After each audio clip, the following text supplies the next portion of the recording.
আসসালামু আলাইকুম। আজকে আমি আমার গ্রামের বাড়িতে এসেছি। এটা হচ্ছে আমার কাঁঠাল বাগান। আপনারা দেখতে পাচ্ছেন, মাশাআল্লাহ আমাদের কাঁঠাল গাছগুলোতে আবার অনেক ফলন ধরেছে।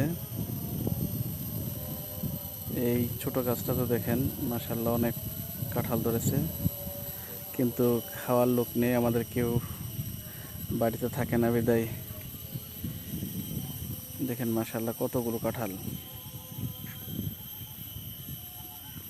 এইগুলো সবগুলো আমার একটা কাঁঠালের বাগান রয়েছে, এখানে অনেকগুলো গাছ আছে, সেখানে এই ফলগুলো ধরেছে। কাঁঠালগুলো এক একটা গাছে এক এক রকম। যেমন এই কাঁঠালের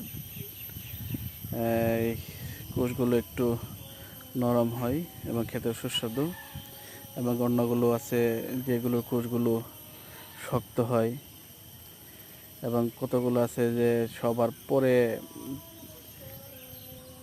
আমরা পাই। এবং এই যে গাছটা দেখছেন, মাশাআল্লাহ অনেকগুলো ফল, অনেকগুলো। একটা গাছই আমার মনে হয় একটা পরিবারের জন্য যথেষ্ট। মাশাআল্লাহ, আল্লাহর রহমতে আমাদের বাগানে আবার যথেষ্ট কাঁঠাল ধরেছে। ইনশাল্লাহ দেখি গ্রামের বাড়িতে কয়েকদিন আসি,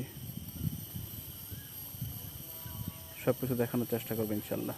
আসসালামু আলাইকুম ওয়া রাহমাতুল্লাহ।